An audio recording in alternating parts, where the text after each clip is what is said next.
Hey guys, welcome to Nine Lives Therapy, where we reimagine health and wellness education.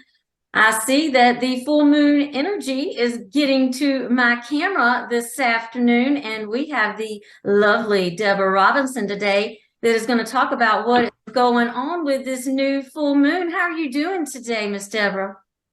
Well, Nine Lives Therapy lady, I'm doing very well. Thank you for asking. How about you? I'm doing good. Got my Yeah, prints here on my head representing my Leo rising in Aries, and you can hear yes, ma'am. And I've got in the peace all background. around mine, wrapped peace, peace, peace. So what should we be expecting for this new moon coming up? Is this Thursday, right? Is it April 6th? It's the full moon. Okay, the full moon. Why do I keep saying new moon? Is there a Mercury in retrograde coming up too? Yes, Because there that needs is. to It's be going to our happen. next conversation. Yes. You get ahead of yourself, it's all right. But and believe it or not, when these energies happen, you can start feeling the effects before they actually do happen. Because yesterday, when I was doing the segment called The Heavens Declare with our community in regards to talking about the April cycle that we're in, it was like my words were getting all chewed up. And I was like, what in the world is all of that? And I was like, oh gosh, that's just Mercury messing around and playing. And I was like, because I do know how to talk. And I was like, I'm not going to be embarrassed or any of those things. I'm just going to be me, because sometimes our tongues just get twisted up.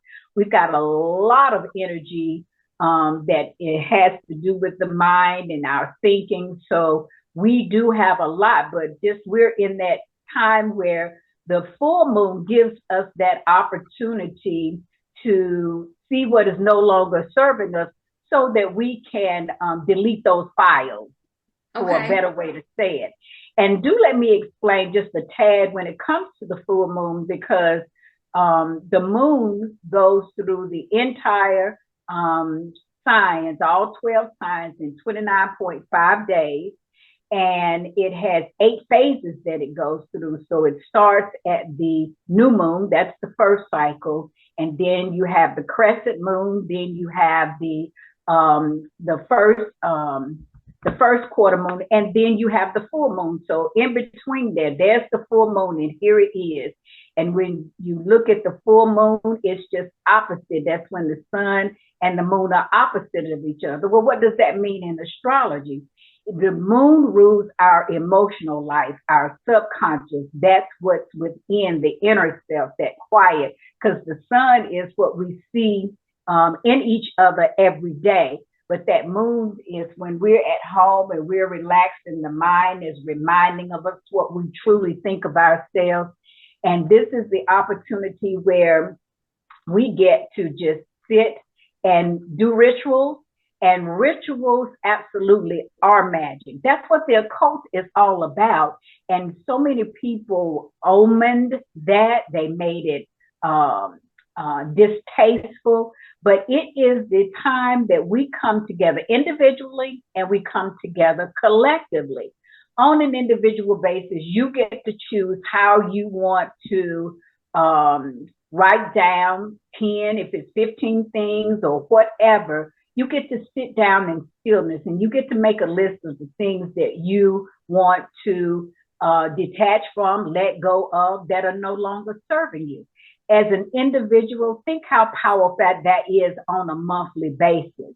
Yeah. Then collectively, that's when the energies in the heaven have prepared themselves to receive all of that on a collective basis. Now, you asked me a question in regards to crystals, candles, and all those good things. Pick out what's good for you. Now, we do have what's called the pink moon that is going to be called this moon. And the reason why it's called the pink moon is because during this time, the ground spread that's called phlox is blooming. And they pick the color pink for it to be. So it is a representation that springtime is here. And this is the first full moon that is happening after the spring equinox, which we talked about on the last video. That's right. And so Pink, that made me think of the love quartz. Why? Because we are going to have a Libra full moon. And when you talk about the Aries and the Libra, and that's actually my daughter and her husband. So Aries is fire, and then you have Libra, that's air. And when the fire and air comes together, that's a whole bunch of energy. That's our igniting. That's us in this relationship, because that's what it's all about. And so Libra rules the 7th house. And think about it. We're in a 7-year. 2023 adds up to 7. And 7 is that indication of man being at that pivotal place of self embracing and self knowing. Man is at the highest of itself when it comes to 7. Then we actually on April the 1st, guess what we entered into? April is an 11th month, because all you do is take the 4, because that's what April is, the 4th month, and you add it to 2023. That makes 11. 11 is the number for the gateway to enlightenment. So, because you've got the double ones that are there, that looks like a gateway, right? So here we are, we're entering into this phenomenal spiritual time, and it is a cleansing time. During this time, I like to take Epsom salt baths. I like to add in there apple cider vinegar, and you talking about something that feels good. And I just read the other day that I said something that I'm going to try is you can add crystals to your bath water. Yeah. So you can put some candles in there. It's all up to you. But since it is relationship themed now, what we can think about is, first of all, the most important relationship that we have to be mindful is the relationship that we have with ourselves. That's and right. So that means that we are going deep within to look at those places that are limiting beliefs. Why do I believe that? Why do I think that way? Those are when we can inquire within. And when we ask in that manner, we do have to wait for a response, and we will get a response.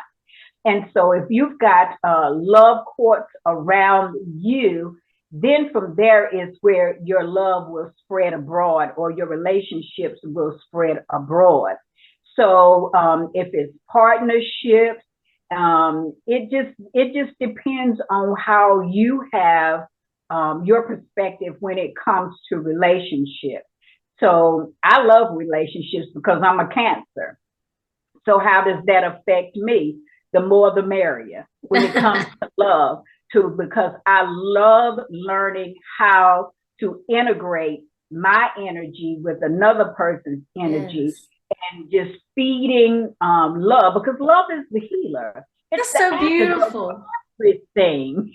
Yeah. And I'm finding out that more and more. It makes me easy to just write that off. If that person did that hurtful thing, it may sting for a few minutes, and I'll be like, I don't know what they were going through at that particular moment, but it's like the 4 spiritual laws. If I don't take it personal, or when I don't take it personal, then every time that individual is with me, it doesn't remind me of that past fault that they did, and I can continue loving them unconditionally.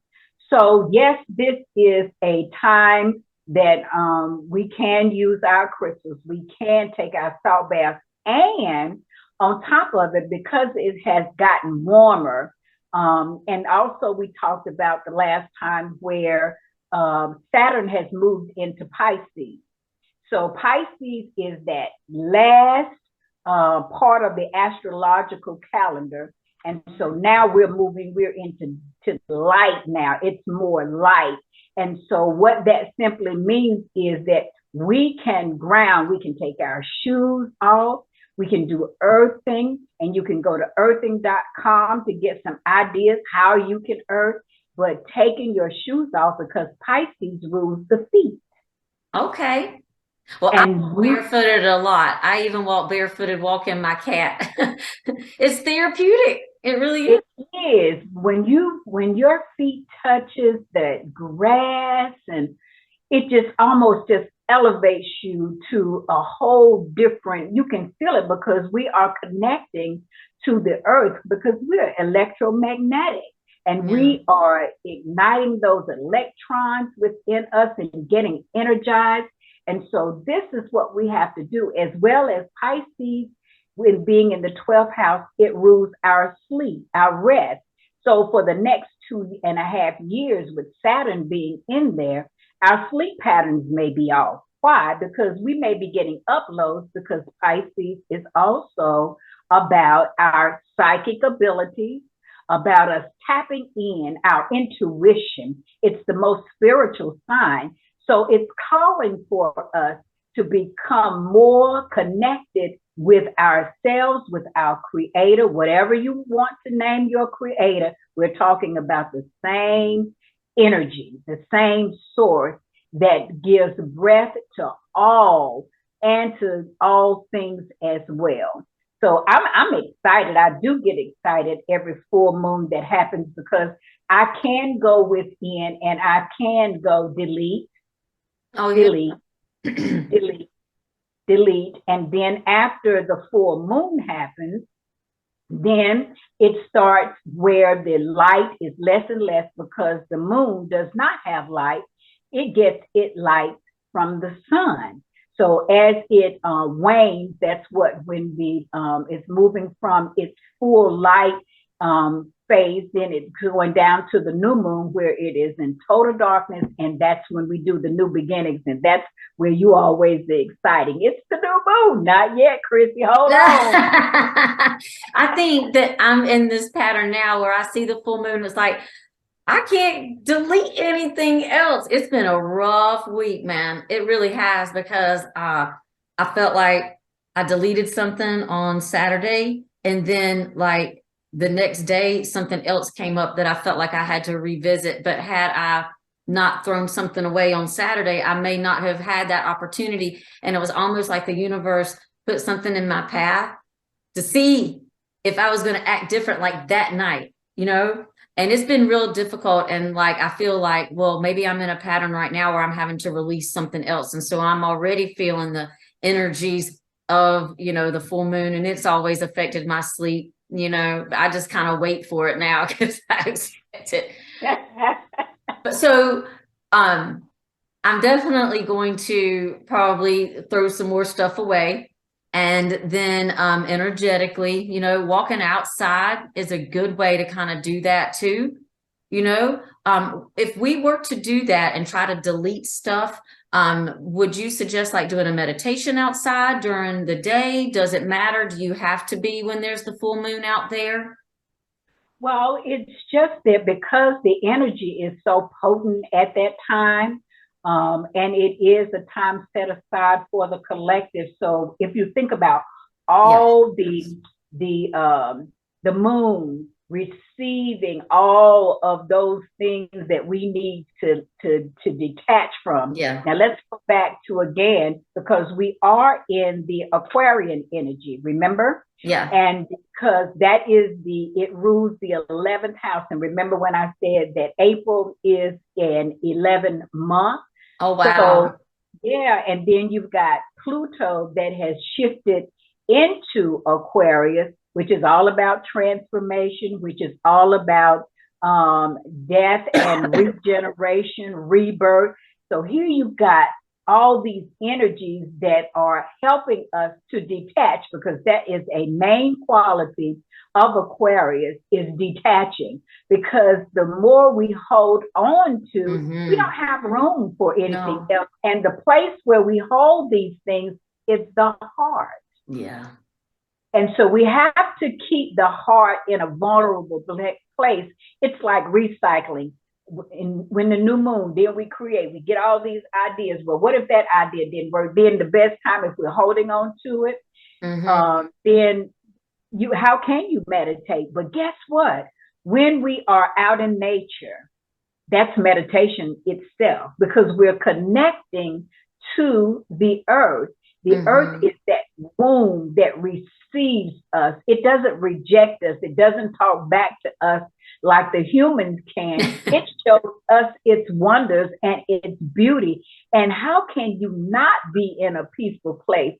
You see people walking all the time. If you just look at people, you can tell, gosh, wonder where their mind is. They're far away from all of their troubles.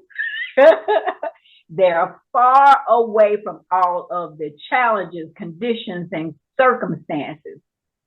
And that's what it's intended for. And again, because we need to have clear intentions, which is the potency for manifestation.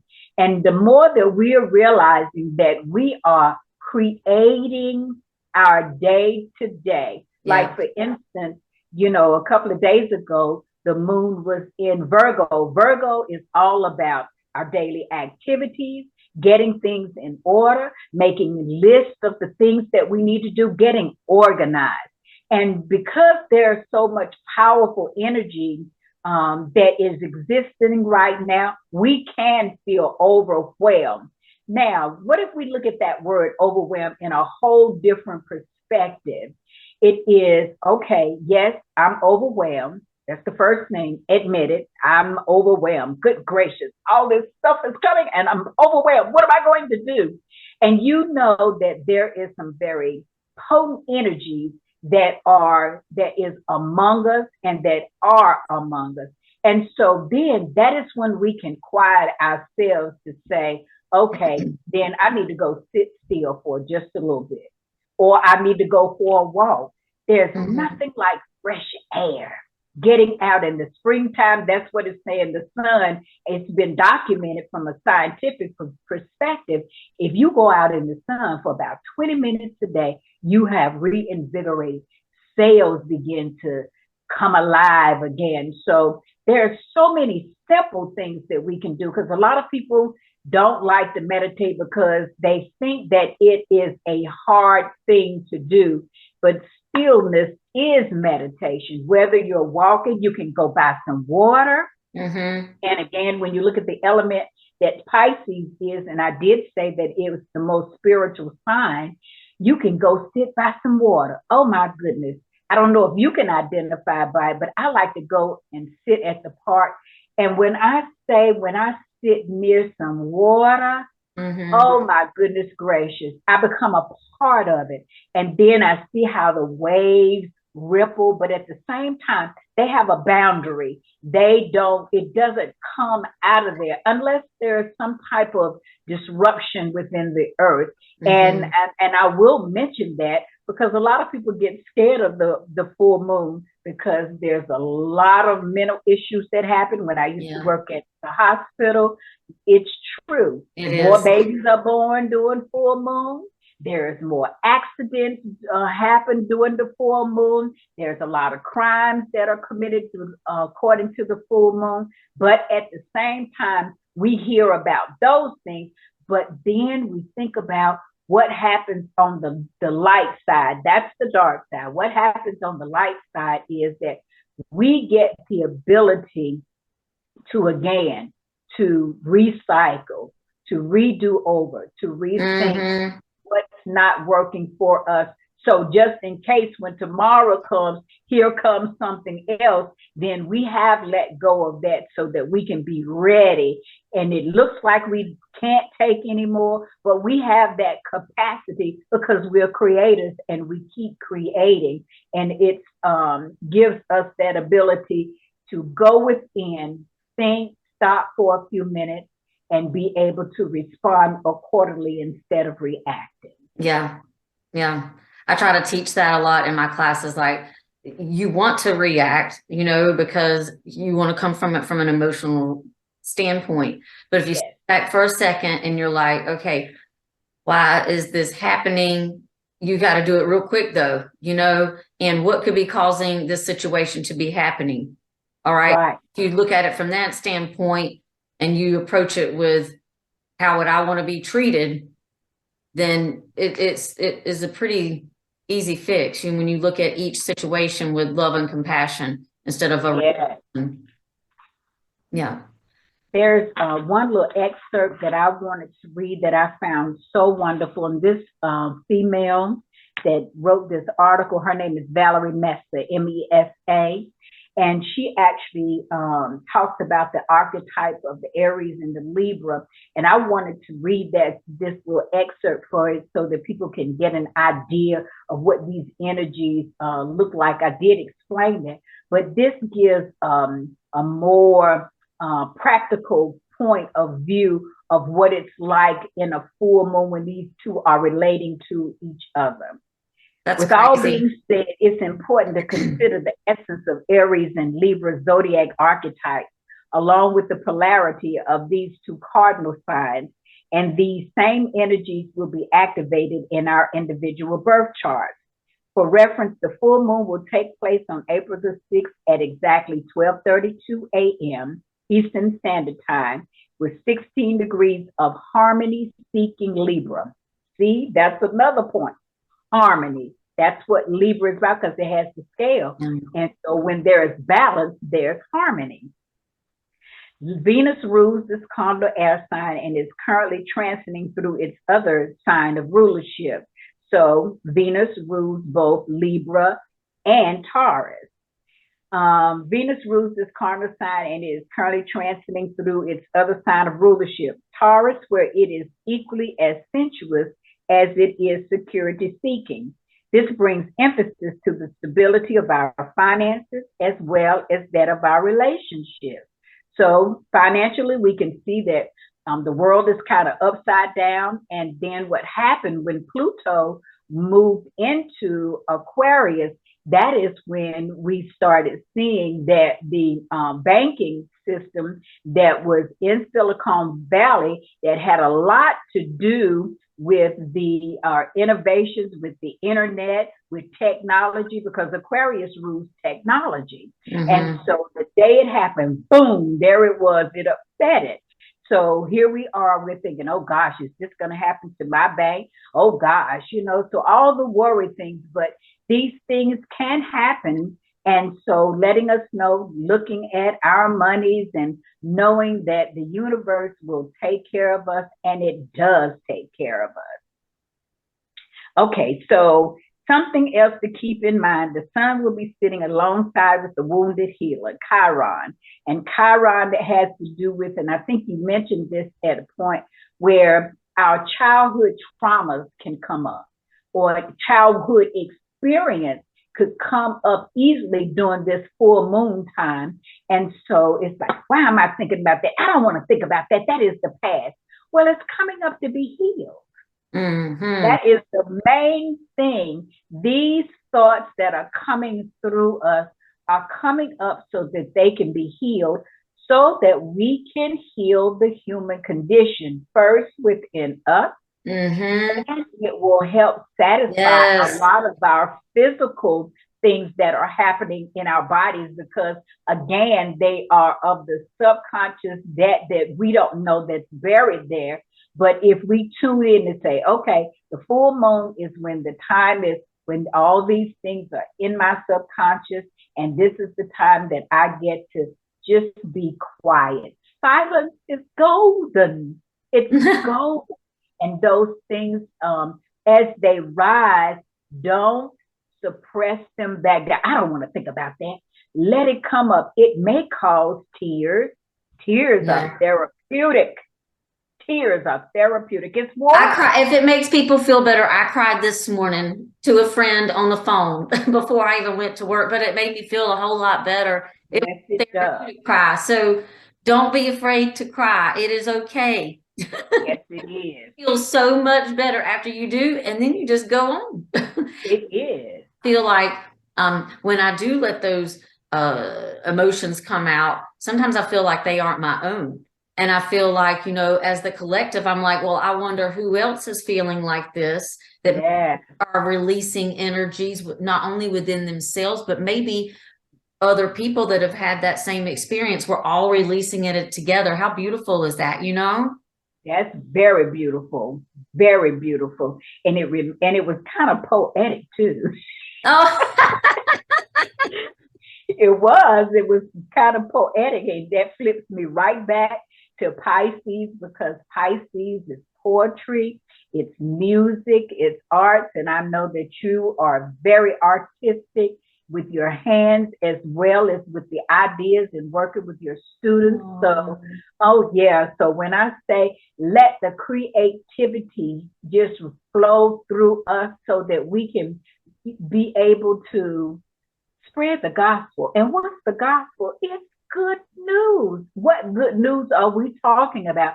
Being able to share experiences with other people to let them know, listen, I may not have gone through what you've gone through, but my stuff was just as lucky as yours was, and I came through it. And so when we are able to inspire, think about that, that is within, and we're energetically helping people to come up to let them know that the optimistic way is that I have solutions. Yeah. You have solutions. Answers come in all kinds of forms.